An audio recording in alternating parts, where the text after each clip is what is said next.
잠언 4장 23절 말씀 함께 읽습니다. 그 무엇보다도 너는 내 마음을 지켜라. 그 마음이 바로 생명의 근원이기 때문이다. 이는 하나님의 말씀입니다.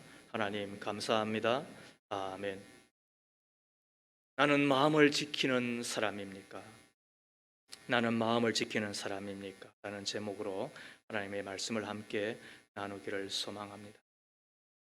빌리 그레함 목사님이 생전에 세계 각처를 순회하고 나서 내린 결론이 바로 다음과 같은 말이었다고 합니다.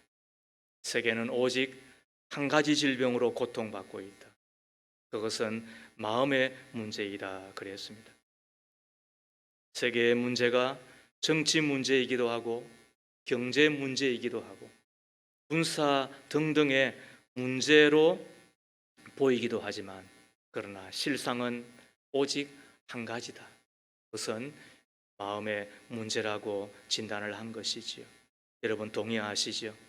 모든 문제의 뿌리는 마음인 것입니다. 인생이 망가지고 세상이 혼란스러워지는 이유가 인간의 마음 때문이다라고 이야기하는 것입니다.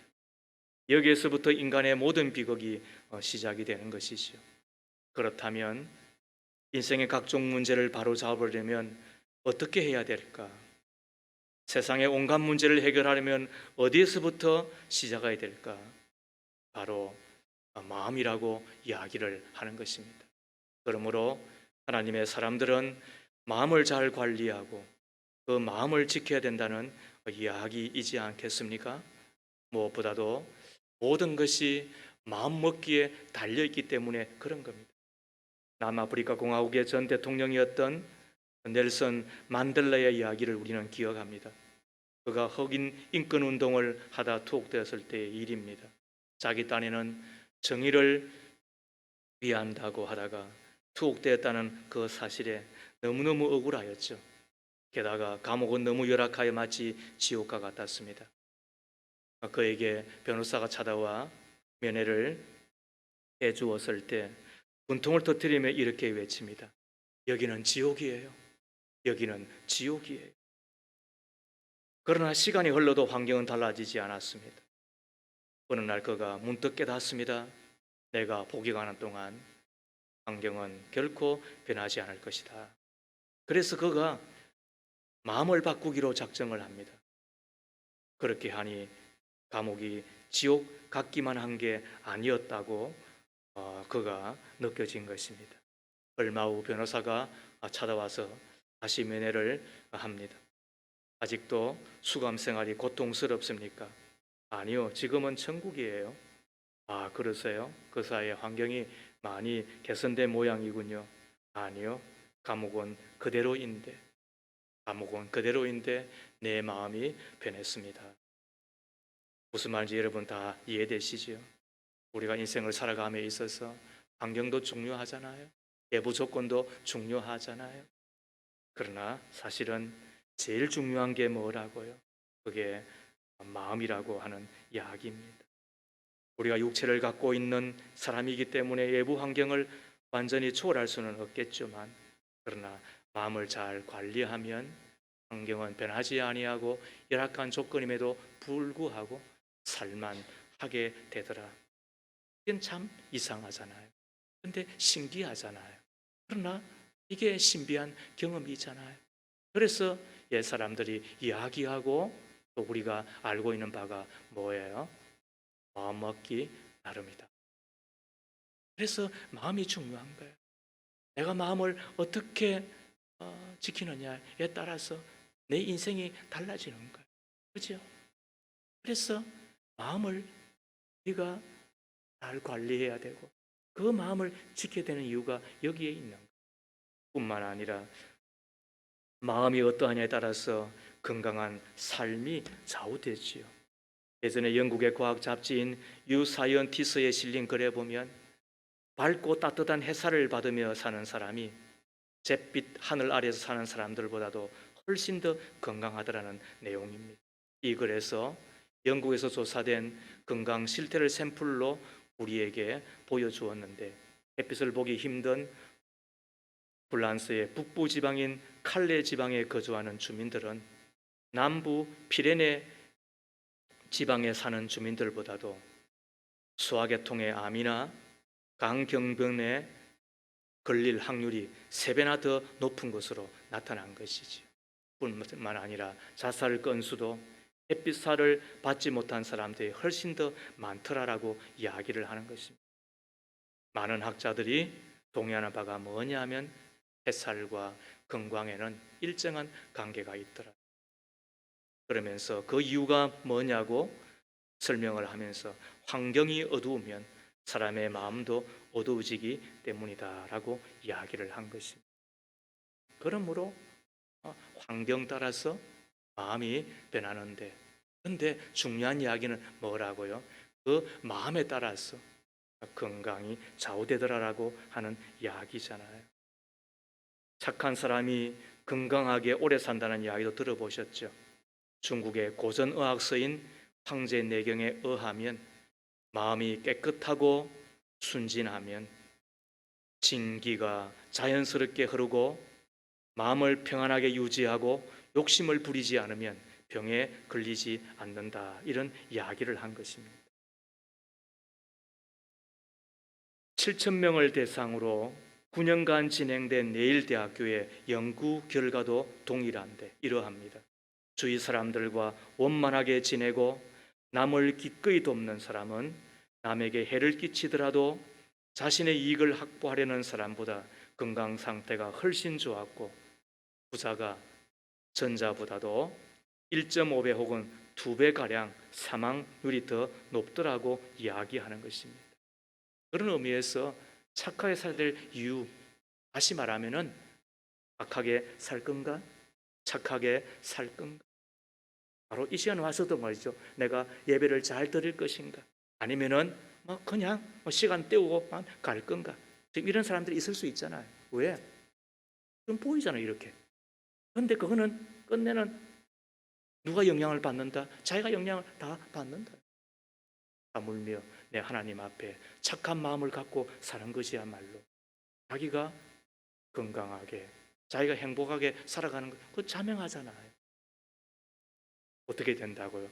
마음을 내가 지켜야 된다는 이야기를 하는 거예요. 또 이런 보고도 있습니다. 직업별로 본 건강과 평균 수명에 대한 조사 보고서에 의하면 건강하고 오래 사는 사람의 1순위가 누구냐? 종교인. 여러분, 저는 오래 살 거예요. 물론 하나님이 주신 생명만큼 사는 거겠지만, 그런데 꼴찌가 누구냐면 언론인과 연예인, 방송인 중에 아나운서였대요. 그 차이가 뭐냐? 마음의 여유로움과 긴박감의 차이더라, 이렇게 이야기를 하는 거죠. 오늘 23절 말씀을 공동 번역에서는 이렇게 적고 있습니다. 무엇보다도 내 마음을 지켜라. 그것이 바로 복된 삶의 셈이다. 그래서 뭘 지켜라? 내 마음을 지켜라. 왜요? 복된 삶의 셈이다. 그 마음에서 복된 삶이 나오더라는 거예요. 그러므로 심보가 고약하면 인생도 꼬이게 되는 거예요. 그 마음을 말이죠, 늘 꼭 하겠다는 애들 있죠. 말 많이 들으면 말이죠, 그거 가지고 말이죠, 토달고 달려들려고 하고 이기려고 하잖아요. 그러나 상대방 이기 전에 지 먼저 죽는 거예요. 그게 인생인 거예요. 복된 삶의 근원이 뭐다? 뿌리가 뭐다? 복된 삶을 살아가기 위해서 우리가 반드시 붙어야 될 것이 뭐다? 그게 내 마음이라고 이야기를 하는 거예요. 일찍이 솔로몬은 훌륭한 지혜의 왕이었잖아요. 40년 동안이나 전쟁도 없이 평화스럽게 나라를 다스리며 온갖 부귀와 영광을 다 누렸죠. 본인도 건강하였고 명예도 지킬 수가 있었습니다. 그러나 말년에 가서 죄악에 빠지고 나라는 둘로 나뉘어져 얼마나 고통스러운 마지막 때를 보내었는지 몰라요. 왜 그렇게 되었을까요? 마음을 지키지 못하였기 때문이라고. 그래서 오늘 이 본문은 어쩌면은 자기의 경험담, 자기의 전 삶을 살고 난 이후에, 그리고는 뼈저리게 느낀 바를 우리 가운데 전하고 있는 바에 23절 말씀에 그 무엇보다도 너는 내 마음을 지켜라. 이것이 오늘 솔로몬의 이야기, 그 지혜자의 이야기, 그리고 오늘 우리가 듣고 있는 하나님의 말씀인 것. 여러분, 우리가 어떻게 해야 되나요? 마음을 지켜야 돼요. 마음을 지켜야 돼요. 첫 번째, 내 마음을 지키기로 결심하셔야 돼. 자, 우리가 어떻게 하면은 내 마음을 지킬 수 있다고요? 내 마음을 지키기로 결심하셔야 된다는. 어떤 이는 건강을 지키지요. 어떤 이는 돈도 지키잖아요. 어떤 이는 내 여자친구도 지킨다고 하더군요. 어떤 이는 내 가족도 지킨다고 이야기하더군요. 어떤 이는 내 미모도 지켜야 되고, 그리고 내 동안도 지켜야 된다고. 그리고 찍어 바르고 말이죠. 얼마나 아침부터 분주한지 모르겠어요. 필요하고 또 혹은 비난받을 일은 결코 아닌 거예요. 그러나 묻고 싶은 거. 우리 집사님은 그만큼 마음을 지키고는 계시는 거예요. 솔직히 한번 생각해 보세요. 우리는 알게 모르게 또 혹은 의식하든 의식하지 않든 우리는 지키는 것들이 많이 있잖아요. 내 자식 지키려고 애쓰시잖아요. 내 가정 지키려고 애쓰시잖아요. 그래서 길도 만들어 보고 또 혹은 투자도 하고 얼마나 우리가 열심히 하는지 몰라요. 제가 그랬잖아요. 비난받을 일은 결코 아니라는 거예요.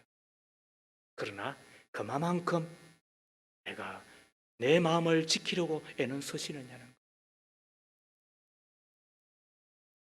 왜 마음을 우리가 지켜야 된다고 이야기하나요? 두 가지 이유 때문에 그런 거예요.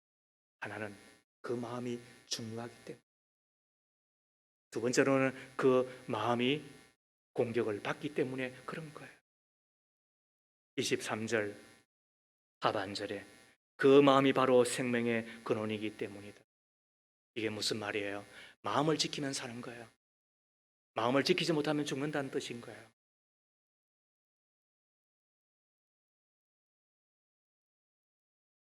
공동번역에서는 이 23절 말씀을 어떻게 적었느냐 하면은 그 마음이 복된 삶의 셈이기 때문이다. 무슨 말이에요? 내 마음을 지키면 복된 삶이 열리게 되는 거예요. 그러나 내 마음을 지키지 못하면 불행한 삶이 열리게 되는 거잖아요. 일전에도 제가 만났던 참 꽤나 유명하신 목사님이 있어요.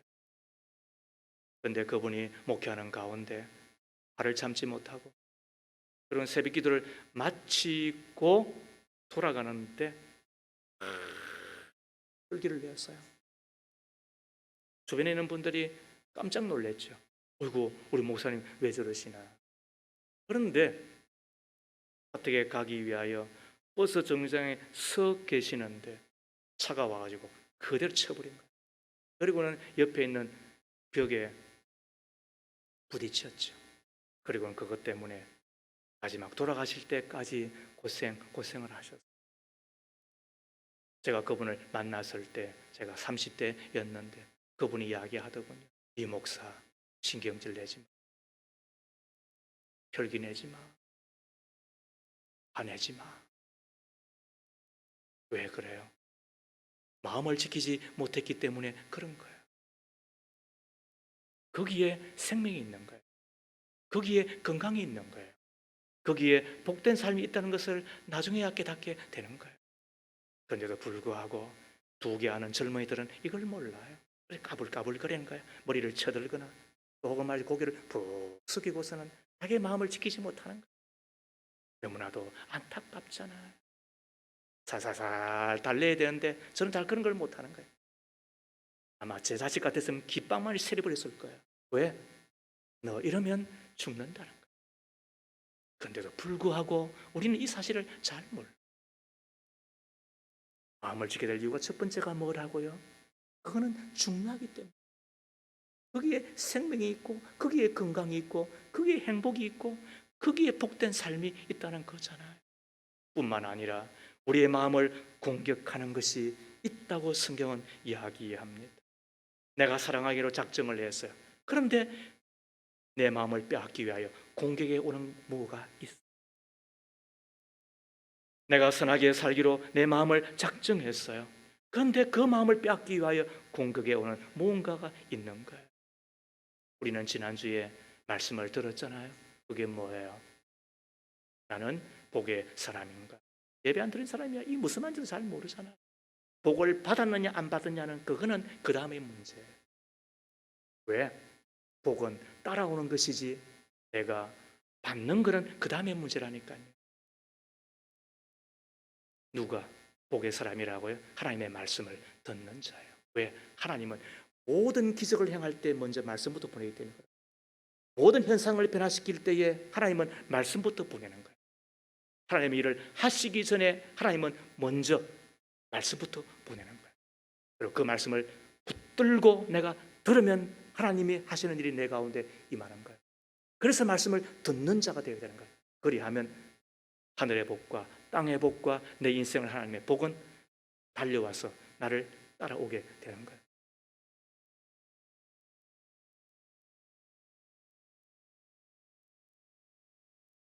그런데 그 말씀을 드리려고 할 때도 마귀는 어떻게 한다고요? 그 말이 내가 들어와서 내 신비에 새기 전에 어떻게 한다고? 새가 길가에 떨어진 그 씨앗을 주워 먹듯이 빼앗아가 버린다고 이야기하잖아요. 이게 공격인 거예요.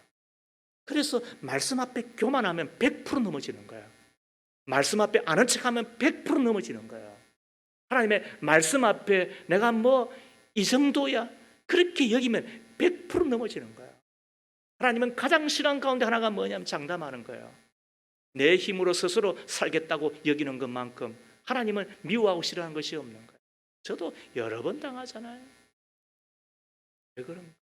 하나님이 저를 사랑하기 때문에 이렇게 살아서는 안 된다고 하나님께서 미리 주의하고 경고하시는 바잖아요. 우리가 기억하셔야 됩니다. 공격하는 이가 있는 거예요. 요한복음 13장 2절 말씀에 저녁을 먹을 때에 악마가 이미 시몬 가룟의 아들 유다의 마음속에 예수를 팔아 넘길 생각을 불어 넣었다 그랬어요.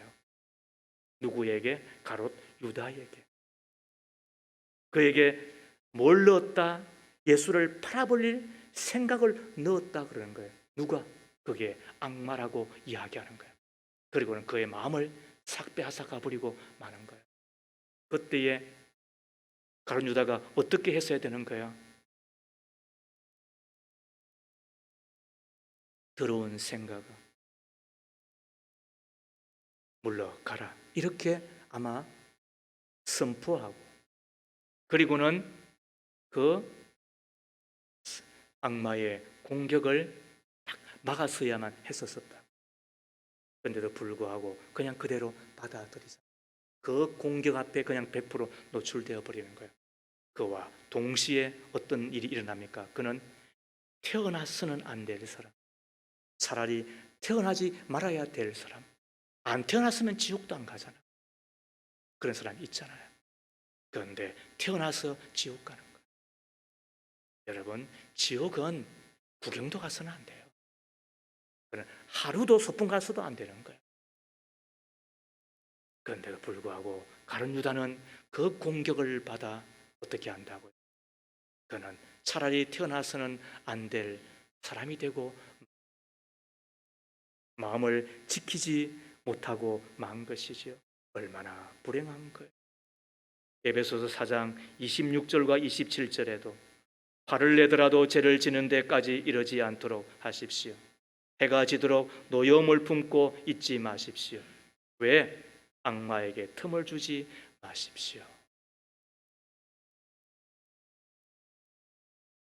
화낼 일 있어요, 없어요? 왜 없어요? 그러나 죄를 짓는 데까지는 이르지 않도록 해야 되는 거예요. 그게 뭐냐면 해가 지도록 노여움을 품고 있는 것은 주의하셔요. 모기가 모이기 때문에 물이 들어오지는 법은 없어요. 그러나 물이 들어오지면 모기가 모여요. 우리의 생각 가운데 내가 이것은 안 돼, 이러면 안 되지, 이렇게 스스로 여기는 바가 있을 수 있어요. 그러면은 어떻게 되느냐? 그 생각과 또 혹은 내 마음에 있어서는 안 되는 부분들은 일정하게 내려놓아야 돼요. 그거는 우리가 마음을 갖고 있는 또 혹은 의지자이기 때문에 가능한 거예요. 그죠? 가능하잖아요. 공중에 나는 새가 내 머리 위로 지나가는 것까지 막을 수는 없잖아요. 그런데 그 새가 내 머리 위에 집을 짓는 것은 우리가 적극적으로 막아내셔야 되잖아요. 이와 똑같은 원리인 거예요. 그런데 그것을 허용해요. 그것을 그냥 생각 없이 받아들여요. 그러면 마귀가 어떻게 한다고요? 그걸 가지고 나를 공격해 버리는데 마음을 싹 빼앗아 가버려요. 그때 일어난 게 뭐냐면 극단적인 생각이에요. 그것이 한편으로는 중독인 거예요. 어떤 때는 지나침으로 나타나는 거예요. 내가 예전에는 안 그랬어요. 예, 안 그랬죠. 그리고 보통도 그렇게 살지는 않아요. 한편으로는 지나치게 나아간다고요. 그런데 그거는 확신이고, 그리고 그것을 갖고 있으면 마귀는 그리고 마음을 빼앗아가 버리고 싶습니다. 그런데 그 한 번의 실수가 어떤 일이 되느냐고요? 신림동에서 일어나는 거 보세요. 여러분 그렇게 사나요? 인생을? 아니, 자기가 불행한데 왜 다른 사람을 불행하게 만들어요? 그 왜 칼질을 하고 다녀요? 인생 다 그렇게 사는 거예요? 살아서도 안 되고 또 그렇게 안 사는 거예요. 그런데 왜 그런가? 성경은 이야기합니다. 마음을 빼앗기 공격 당하였기 때문이라고 이야기를 하는. 그래서 베드로 사도는 자기의 경험담에서 이렇게 우리에게 권면합니다. 베드로전서 5장 8절에 정신을 차리고 깨어 있으십시오. 여러분의 원수 마귀가 우는 사자같이 삼킬 자를 찾아 두루 다닙니다 라고 되어 있는데 이것을 현대인의 성경에 이렇게 적었더군요. 바짝 정신을 차리고 철저하게 경계하십시오.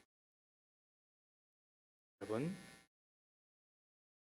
정신을 바짝 차리는 건 누가 한다고요? 내가 해야 되는 거예요. 그리고는 철저하게 경계하는 것도 내가 하셔야 되는 거예요. 그러지 아니하면 너도 예수와 함께 있었지? 너도 예수의 사람이지? 너도 그 편이지라고 이야기하였을 때 그 계집종 앞에서 나 몰라, 함께 안 있었어? 내가 그와 함께 있었다고 한다면 내가 아마 저주를 받을 놈이지 라고 하면서 예수를 부인하고 마음을 빼앗겨버리고 있잖아요. 다구림 소리가 없었다고 한다면 어쩌면 그도 인생 종치고 말았겠죠. 그러나 예수께서 닭 울음소리와 함께 그의 양심을 깨워주시고 그리고 생각나게 함으로 회개하였기 때문에 그는 마지막 우리에게 다시 이야기하는 바가 있는 것. 정신을 차리라. 정신을 차리라. 그리고는 마음을 지켜내라고 이야기하는 것. 잠언 16장 32절 말씀에도 노하기를 더디하는 사람은 용사보다 낫고 자기의 마음을 다스리는 사람은 성을 점령한 사람보다 낫다라고 이야기를 하죠. 우리는 돈을 지키는 사람이고 건강을 지키는 사람이고 명예를 아주 소중하게 다루는 사람이고 심지어는 내 기분을 해칠까 봐 상당히 신경을 쓰기도 하잖아. 그러나 무엇보다 지켜야 될 것은 내 마음임. 그리고 내 마음을 지키기를 위하여 결심해 주셔야 되는 거예요. 그래야 복된 삶의 셈이 되는 마음을 지켜낼 수가 있는 거지요. 두 번째로, 언행을 조심하셔야 마음을 지킬 수가 있습니다. 첫 번째는 뭐라고요? 마음을 지키기로 결심해야 돼요. 두 번째로는요, 언행을 조심하셔야 마음을 지킬 수가 있어요. 가톨릭에서 행하는 임종례식 가운데 이런 것이 있지요. 죽은 시신에 마치 우리의 세례식과 같이 기름을 가지고 와서는 5군데를 바릅니다. 이것을 종류예식이라고 이야기하는데 천주교 7성례 가운데 하나예요. 신부가 와서 바르는 데가 뭐냐면 눈을 발라요. 기름을. 코에도 발라요. 입에도 발라요. 귀에도 발라요. 그리고 손과 발에도 다 발라요. 왜 그러는 걸까? 우리의 잘못이 바로 이 5가지를 통해서 행하여진다. 그리고 이 5군데를 통하여서 마음에 죄가 들어간다고 저들은 보게 된 거지요. 상당히 일리가 있는 말이에요. 우리 인간은 이 5가지로 죄를 범하고 마음이 더러워지죠. 그러므로 눈과 입과 발을 삼가하고 선한 행동을 함으로 마음을 지켜낼 수가 있는데, 그 중에 먼저 하나가 뭐냐면 입을 조심해야 마음을 지킬 수가 있어요. 미국의 작가 마야 안젤로의 이야기입니다. 말은 몸속으로 들어온다. 그래서 우리를 건강하게 하고 희망차게 만들고 행복하게 하고 높은 에너지를 갖게 하고 놀라게 하고 재미있게 하고 명랑하게 만들어준다. 아니면 의기소침하게 할 수도 있다. 말은 우리 몸속으로 들어와 우리를 우울하게 하고 못마땅하게 하고 화나게 하고 아프게도 한다. 이게 말이라고 하는 거예요. 내가 내 입술을 마음대로 놀렸어요. 그죠? 물론 좋은 말도 하겠죠. 그러면 그 말을 누가 제일 먼저 듣는다? 그가? 아니요. 내가 맞아요. 그런데 듣는 정도만이 아니에요. 그 말은 내 마음에 들어온다는 거예요. 이것이 미국의 작가 마야 안젤로의 이야기입니다. 24절 말씀을 보십시오. 왜곡된 말을 내 입에서 없애버리고 속이는 말을 내 입술에서 멀리 하여라. 왜? 말이 내 속으로 들어오기 때문에 그렇다는 거예요. 자, 여기서 왜곡된 말은 구부러진 말이라고 예전엔 번역이 됐는데 남을 속이는 말이에요. 자, 하반절에 있는 속이는 말이 뭐냐면 좀 적극적으로 이것은 남을 해치는 말이 되는 거예요. 사람을 만나다 보면 속이는 사람이 있어요. 있어요, 없어요? 그러니까 우리가 고통을 당하는 거예요. 어떤 사람을 만나서 이야기를 해보면 해치려고 하는 사람이 있어요. 그래서 우리가 고통을 당하는 거예요. 그러나 남을 속이려고 남을 해치려고 하는 더럽고 잘못된 그 말은 상대방이 듣는 이전에 자기 자신의 마음속에 먼저 들어간다고 하는 것이 성경의 가르침이에요. 잠언 18장 21절 이하에도 20절 이하에도 사람 입에서 나오는 말의 열매가 사람의 배를 채워주고 그 입술에서 나오는 말의 결과로 만족하게 된다. 죽고 사는 것이 혀의 힘에 달렸으니 혀를 잘 쓰는 사람은 그 열매를 먹는다라고 이야기를 했어요. 끝내는 음식만 먹는 사람이 아니에요. 뭘 먹어요? 말도 먹어요. 남의 말을 먹는다는 뜻이 아니라 자기의 말을 먹는다는 뜻인 거예요. 여기에 무서움이 있는 거예요. 그래서 입술을 지켜야 마음을 지키는 거예요. 입을 잘 놀려야 자기의 마음을 복되게 하는 거예요. 이것은 어쩔 수 없는 거예요.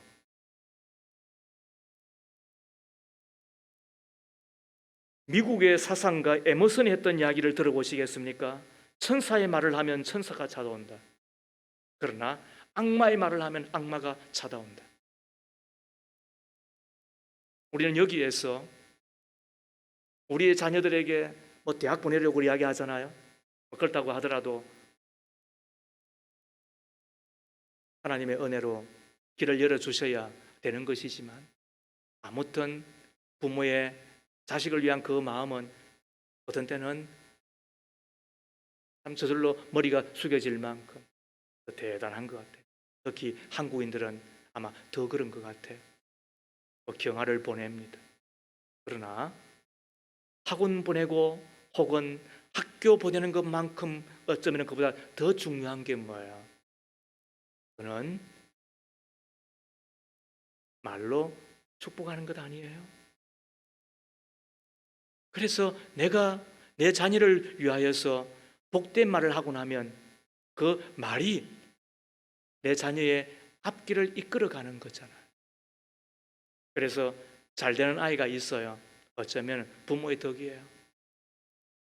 어쩌면 자꾸 막히는 아이가 있을 수 있어요.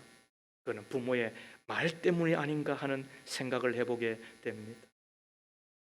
다시 에머슨의 이야기를 들으십시오. 천사의 말을 하면 천사가 찾아오기 때문에 그런 거예요. 그래서 베드로는 다시 이야기합니다. 3장 10절과 11절 말씀에 생명을 사랑하고 좋은 날을 보려고 하는 사람은 혀를 다스려 악한 말을 하지 못하게 하며 입술을 닫아서 거짓말을 하지 못하게 하여라. 악에서 떠나 선을 행하며 평화를 추구하며 그것을 쫓아라라고 이야기를 합니다. 이게 말의 힘, 그리고 입술을 지켜야 되는 이유, 그리고 입술에서 나오는 말이 내 마음에 미치는 영향인 거예요. 이제 아시겠습니까? 마음을 지키기 위해서 어떻게 된다? 내 입술을 조심하셔야 됩니다. 그리하면 내 마음이 복된 인생으로 나아갑니다. 자, 두 번째로 눈을 조심해야 마음을 지킬 수 있습니다. 자, 25절 말씀을 보십시오. 눈으로는 앞만 똑바로 보고 시선은 앞으로만 곧게 두어라 그랬습니다. 왜 눈을 조심하라고 했을까요? 모든 제약이 눈을 통해서 마음으로 들어오기 때문이지 않습니까? 에덴 동산에서 하와의 범죄가 어떻게 시작이 되었습니까? 창세기 3장 6절에 보면 여자가 그 나무를 본즉 먹음직도 하고 부함직도 하고 지혜롭게 할 만큼 탐스럽게 한지라라고 기록하고 있습니다. 무엇으로 범죄와 타락이 시작되었습니까? 그 나무를 본 적입니다. 그래서 눈을 잘 지키는 것이 마음을 지키는 것입니다.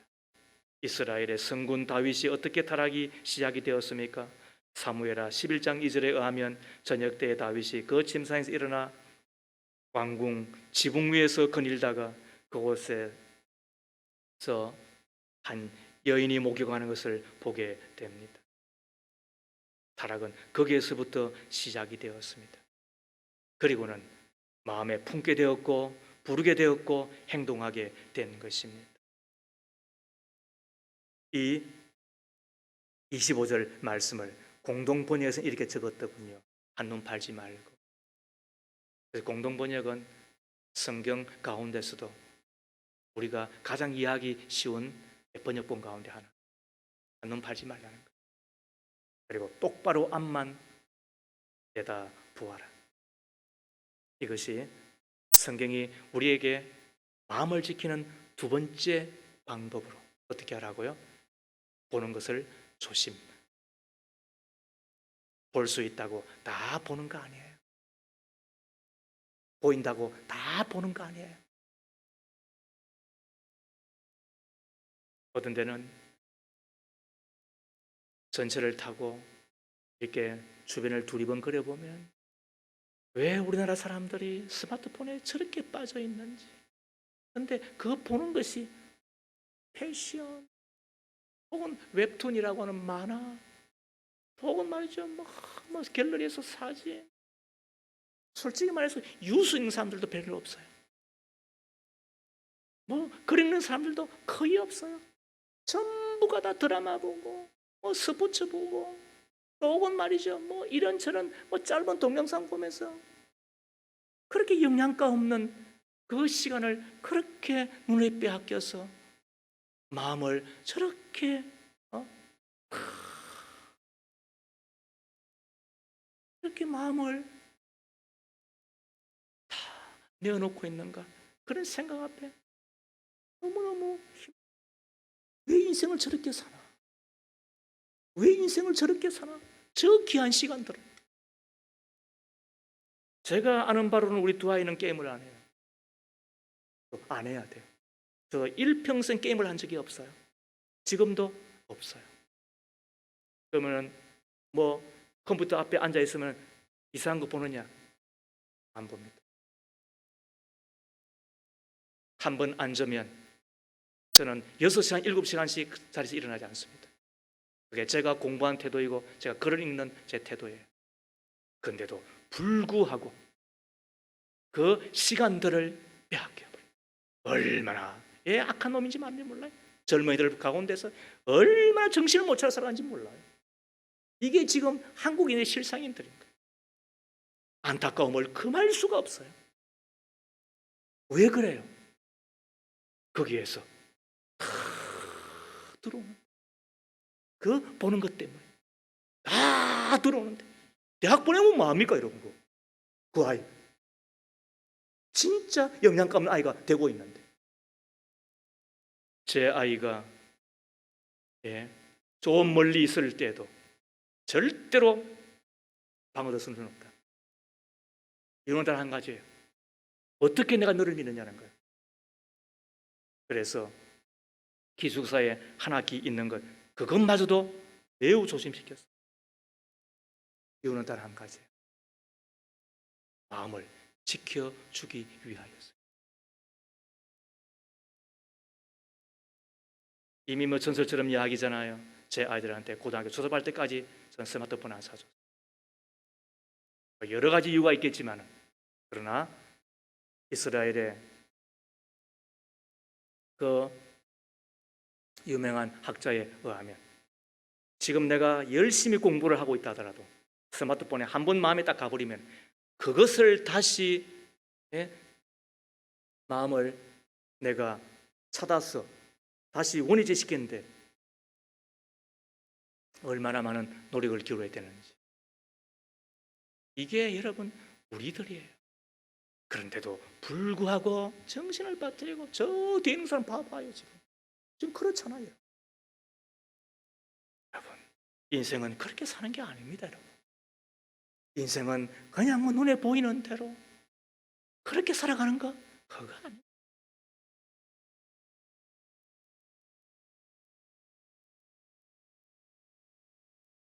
미국의 어떤 소년이 길을 가다 $5짜리 지폐를 주었잖아요. 그런데 그것을 줍고 나서 얼마나 기분이 좋던지 그 다음부터는 길에서 물건을 줍는 취미가 생겼어요.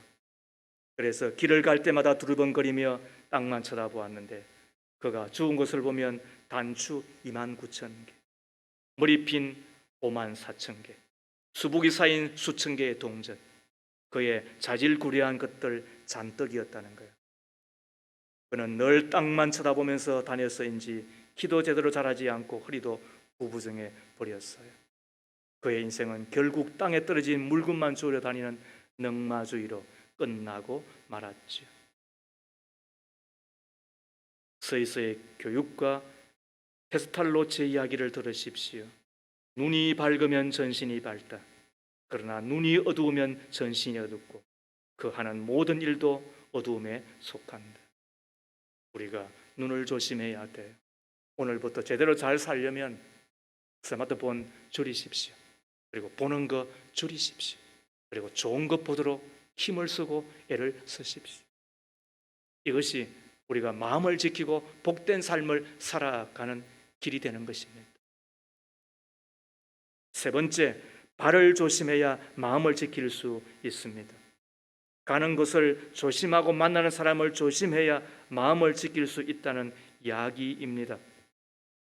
강원도 정선에 가보면 강원랜드라고 하는 고급 호텔이 있지요. 그 주차장에는 최고급 외제차가 절비한데 먼지를 덮어서 오랫동안 움직이지 않는 차들이 간혹 눈에 띄어요. 그리고 상담소에 들어와서 사정을 하는 분이 소개되었습니다. 엊그제까지 중소기업을 운영하는 경영주였어요. 그리고 수십억, 수백억을 굴리는 분이셨어요. 그런데 몇 억만 주세요. 제가 다시는 안 올게요. 제가 만든 이야기가 아니에요. 그곳에 와서 6개월 만에 300억을 잃어버렸습니다. 여러분, 사업하는 게 쉬워요? 돈 버는 게 쉬워요? 그런데 6개월 만에 300억을 잃어버렸습니다. 그리고는 상담소에 와서 그 중에 1%, 3억만 주세요. 2%, 6억만 주세요. 제가 다시는 안 올게요. 그런데 기계에 들어간 돈을 누가 건져줍니까? 그 상담소에 있는 사람이 300을 6개월 동안 잃어버렸으니까 1% 주는 거는 그냥 할 수 있잖아요. 그런데 어떻게 거기서 그 일을 할 수 있습니까? 그렇게 피눈물을 흘리며 통탄해 보았자 이미 시간은 지나가고 말았습니다. 그런데 그렇게 망가졌습니다. 초라해졌습니다. 왜 그렇게 되었나요? 처음 그곳에 바람 쐬러 갔습니다. 그리고는 그냥 얼마인지는 모르겠지만 우리는 한 번도 안 가봤으니. 그런데 그곳에 가서 말이죠, 밤에 한 번 넣는다고 넣었는데 어머 조금 나왔지. 그런데 좀 지나고 나서는 그 다음에 또 기계가 뭐 낼놈을 다 받아 먹으니까 요거 봐라 요거. 그리고는 그죠? 그렇게 해가지고는 계속 나중에 그런 사단이 벌어지고, 처음에 안 가야 되는데 갔습니다. 그렇게 했다가 마음을 지키지 못하고 말 그대로 폭망하고 만 것입니다. 내 마음을 지키는 길은 내 발을 지키는 것. 가는 장소 중요하고 만나는 사람 중요합니다. 다시 이야기합니다. 친구 따라 강남 가는 게 아니고 친구 따라 지옥 갑니다. 우리의 발걸음이 축복의 발걸음이 되셔야 됩니다. 우리의 가는 길이 은혜의 발걸음이 되셔야 됩니다. 내 발걸음을 통하여 우리가 좋은 영향력을 끼치고 그리고 착한 삶을 보여주는 사람이 되셔야 됩니다. 이것이 내 마음을 지키는 자일 뿐만 아니라 나중에 지나놓고 나면 하루하루 살아남을 걷는 것처럼 보이나 그게 끝내는 잘 사는 삶이었습니다. 인생은 그렇게 막 사는 것 아닙니다. 자, 크게 세 번째로, 내 마음을 지키려고 하면은 내 마음을 채워야 됩니다. 내 마음을 채워야 내 마음을 지킬 수 있습니다. 어떤 서성이 꽃이 가득 담긴 꽃바구니를 들고서 제자들에게 물었습니다. 이것이 무슨 바구니인가? 제자들은 너무나 당연한 듯이 꽃바구니라고 대답해 주었습니다. 그러자 서성은 꽃바구니에서 꽃을 드러내고 생선을 가득 담고서 다시 물었습니다. 이것은 무슨 바구니인가? 이번에도 제자들은 망설이지 않고 대답했습니다. 생선 바구니입니다. 서성은 제자들에게 이런 가르침을 줍니다. 맞다. 똑같은 바구니이지만 꽃을 담으면 꽃바구니요 생선을 담으면 생선 바구니이니라. 여러분, 당연한 이야기지 않습니까? 그러나 우리는 여기에서 배울 바가 있습니다. 마음이 이와 똑같다는 것입니다. 내 마음에 무엇을 담느냐에 따라서 우리는 내 마음을 부르는 말이 달라집니다. 내 마음의 바구니에 욕심을 담으면 욕심꾸러기가 됩니다. 내 마음에 미움을 가득 채우면 남을 미워하고 질투하고 살인 저지르는 사람이 되고 맙니다. 반대로 내 마음의 바구니에 사랑으로 가득 채우면 그 사람은 사랑의 사도가 되고, 마음의 바구니에 행복으로 가득 채우면 그 사람은 세상 그 누구보다도 행복한 사람이 됩니다. 오늘 20절과 21절 말씀을 보십시오. 아이들아, 내가 하는 말을 잘 듣고 내가 이르는 말에 귀를 기울여라. 이 말에서 한시도 눈을 떼지 말고 너의 마음속 깊이 잘 간직하여라. 22절이죠. 이 말은 그것을 얻는 사람에게 생명이 되며 그의 온몸에 건강을 준다. 그래서 23절이 나온 거예요. 그 무엇보다도 너는 내 마음을 지켜라. 그 마음이 바로 생명의 근원이기 때문이다. 그러므로 20절 이하 읽었던 27절까지 말씀은 다 한 단락의 말씀이 됩니다. 내 마음에 뭘 채우느냐? 그 가운데서도 하나님의 말씀으로 가득 채워야 될 이유가 바로 여기에 있는 거야. 교회 와서 이야기 듣자 하는 거지. 여러분 건강 혹은 성공, 세상에 잘 되는 거는 아침마당에서 명사단도 듣고 거기에 그냥 귀 기울이면 돼요.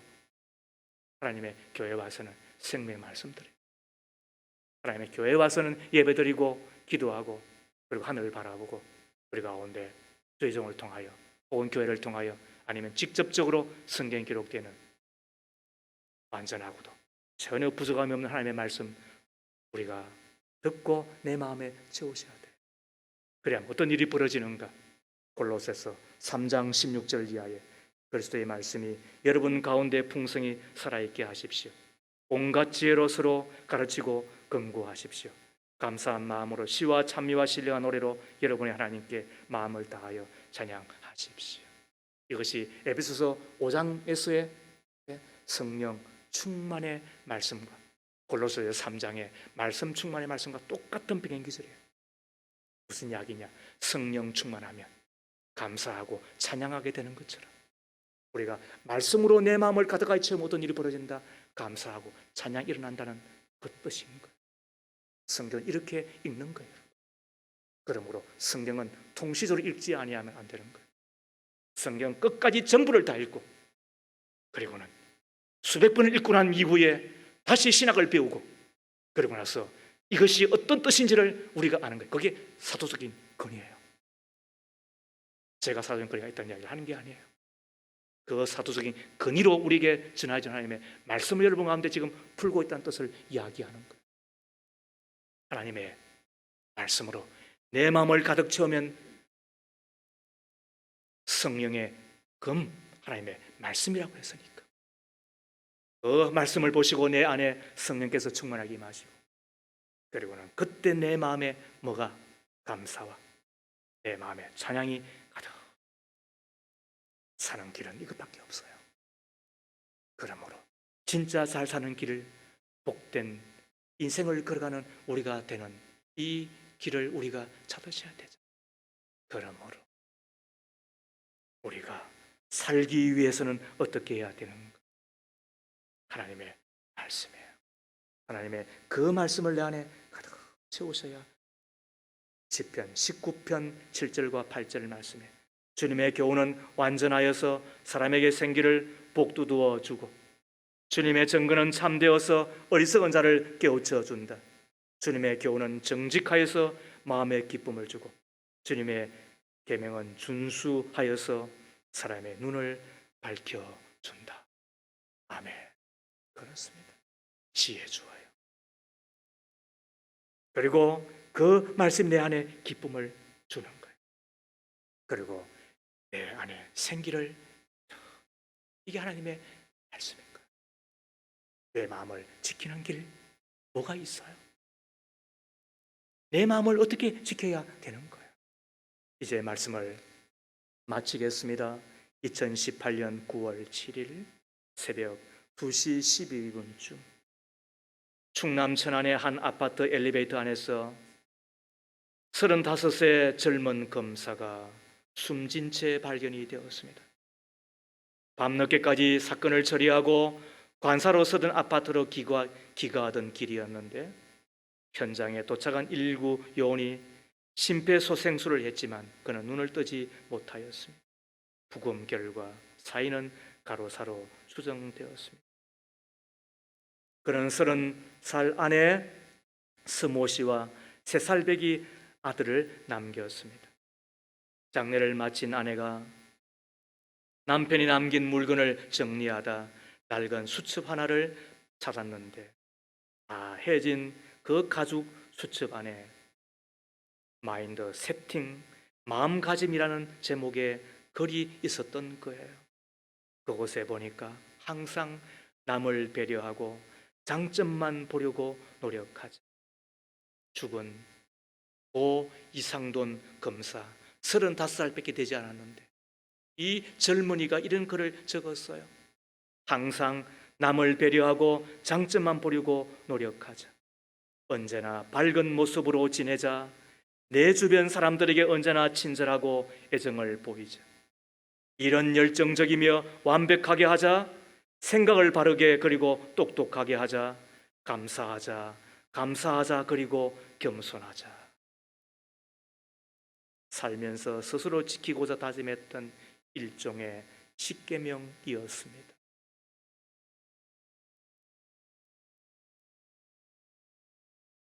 고려대 법학전문대학원 총학생회 회장 출신인 그는 2015년 임관한 4년차 검사였는데 동료 검사들은 남을 배려하는 게 몸에 밴 사람으로 그를 기억하고 있었습니다. 보통 검사들은 인사처리돼 자리를 옮길 때 처리하지 못한 미제 사건 70건, 80건 정도를 남기고 떠나는데, 그런데 그가 인천지검에서 천안지검으로 옮길 때 후임에게 남긴 미제 사건은 단 한 건이었다고 이야기합니다. 그마저도 무척 미안해했다고 전하여집니다. 그의 십계명 중에 건강에 대한 자만심을 버리자라는 내용이 있었는데, 다른 건 다 지키면서도 사건을 제대로 처리하자는 욕심에 자기 건강을 지키지 못했다고 안타까워하였죠. 그의 아내의 말이 기가 막힙니다. 천안지청에 보낸 감사 편지에서 검사 이상도는 타인을 기이 여기고 사랑하는 마음으로 약자를 배려하며 살아왔습니다. 부디 짧은 시간이었지만 검찰에 있는 동안 온 힘을 다해 헌신했던 그를 잊지 말아 주십시오. 그의 하나밖에 없는 아들을 난 사람이 아닌 된 사람으로 훌륭한 성품을 가진 이 나라의 기둥으로 키울 수 있도록 지켜봐 주시기를 부탁드립니다. 신자 같기도 하고 신자가 아니라 하더라도 신자보다 더 나은 사람입니다. 비록 젊은 나이에 세상을 떴지만 35밖에는 되지 않는 사람이지만 아내로부터 존경받고 사랑받고 가까이 있는 사람으로부터 저절로 머리가 숙여지는 사람, 어떻게 가능했을까? 자기의 마음을 지키기 위하여 마음 가운데 십계명 같은 것을 마음에 가득하게 담고 채우고 그대로 하나라도 살아보려고 애를 썼기 때문에, 그렇죠? 그래서 젊은 사람임에도 불구하고 머리가 숙여지잖아요.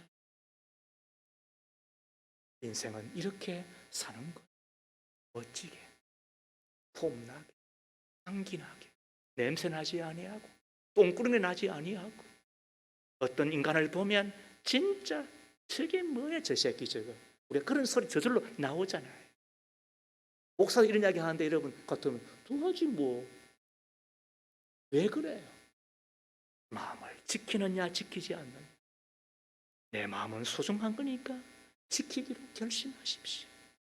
일정하게 공격이 있고 악마는 내 마음 가운데 악한 생각을 심으려고 지금도 공격이 오니까 내 마음을 지키기로 결심하십시오. 그리고 말하는 거 조심하고 보는 거 조심하고 내가 가는 곳 가는 사람, 만나는 사람, 밥 사준다고 밥 먹는다고 다 만나지 마십시오. 그런 인간 만나 결혼하면 그냥 그날 종치는 거예요, 여러분. 그래서 그렇게 이야기하는 거예요. 좋은 사람 만나 저처럼 7년간 기도하고 만나서 결혼해라. 왜? 마음 지키는 길이니까. 복된 삶의 뿌리가 거기에 나오니까. 더 나아가 내 마음 가운데 냄새나는 거, 더러운 거, 추한 거, 악한 거, 땅에 끄는 거, 누추한 거, 썩어버리는 것을 채우지 말고 내 마음 가운데 하늘의 것, 그리고 신령한 것, 눈에 보이지 아니하지만 가치 있는 것, 그 가운데도 하나님의 말씀으로 진짜 복된 삶으로 나아가는 마음을 지키는 자 여러분 다 되시기를 주의 이름으로 축복합니다. 하나님, 마음을 지키는 자가 인생을 지키고 복된 인생으로 나아가는 길임을 배웁니다. 우리의 마음을 공격하는 세력이 있음을 주여 가르쳐 주셨사오니 악마는 우리의 마음을 빼앗기 위하여 공격하고 악한 생각을 집어넣는다고 했사오니 모든 공격으로부터 마음을 지키기로 결심하는 자가 되게 하옵소서. 마음으로 들어오는 통로가 되는 눈과 입과 그리고 발을 조심함으로 마음을 지키는 자 되게 하옵시고, 내 마음에 믿음과 소망과 사랑, 특히 하나님의 진리의 말씀으로 가득 채움으로 마음을 지켜내고 그리하여 복된 삶의 주인공 그리고 성공한 인생의 믿음의 종들 다 되기를 비나이다. 예수님 이름으로 기도하옵나이다. 아멘.